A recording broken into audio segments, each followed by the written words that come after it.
So this video, the causes of World War I, we are going to be covering one thing, and that one thing is mania.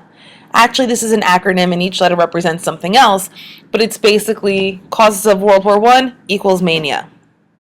So what does mania represent? Well, it stands for militarism, alliances, nationalism, imperialism, and then assassination. So militarism is when you have the buildup of your military in preparation for war. Alliances is when you obviously agree to back up, your buddy, your friend. Nationalism is when you have extreme pride in your nation. You're very proud to come from a particular country. Imperialism, we've talked about this before, when a more powerful country takes over a weaker country. And then finally, the spark. What starts World War I? What actually commences this war? And that is the assassination of the Austrian Archduke Franz Ferdinand. So let's break down mania even further. Militarism, the growing of your military in preparation for war. You can see here in the years before the war, because World War I starts in 1914, Germany builds up their military by 73%. They kind of already knew where they were going with this. It was a tension in the air. They felt what was coming and they were preparing for it. And with this tension, people take sides. You have Germany, Austria, Hungary, and Italy on one side versus Britain, France, and Russia on the other. So these were the alliances that formed. This is the A in mania. The I, imperialism. We've talked about this before. You guys have seen a similar map in other lecture videos where you have European countries coming in and controlling weaker countries. So this would be a map of the imperialistic nations taking over Africa. Nationalism, extreme pride in your country. You had the movement to unify all of the German-speaking countries together. So you had the Germanic countries that were coming together to kind of unify.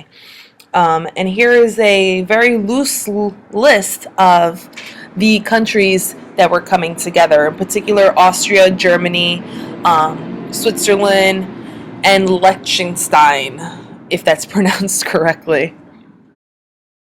At the same time that the Germans are getting together, you also have these Slavic people getting together. So it's this idea of, I'm so proud to be German, I'm so proud to be Slavic, that I am going to band with every other German or every other Slavic person. We are one, we are from the same nation, we have the same values, the same culture, and we are going to band together. So here we go, the spark. What officially started World War I? And it's the death of these two people right here. Archduke Franz Ferdinand and his wife Sophie were shot and killed on June 28th, 1914. Now, he was the Archduke from Austria, but he was on a visiting mission in Bosnia, and that's where he gets killed. Now, these are two different groups that you're now talking about. He's Austrian, but he's in Bosnia, and that's where he gets killed. Obviously, the Austrians are not going to be happy with the Bosnian people.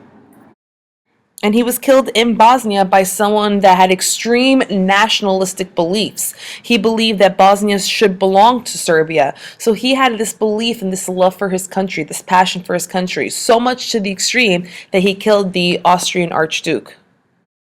This lovely mugshot is the man who was accused of killing the Archduke and his wife. And after the Archduke's death, things start to happen very quickly. Austria blames Serbia for his death, and they declare war on Serbia. Since Germany was in an alliance with Austria-Hungary, they decided they're going to pledge their support for them. Russia, on the other hand, pledges their support for Serbia. So Germany pledging their support for Austria-Hungary Empire is an example of the Germanic countries banding together, and then Russia pledging their support for the Serbian nation represents the Pan-Slavic nationalism movement.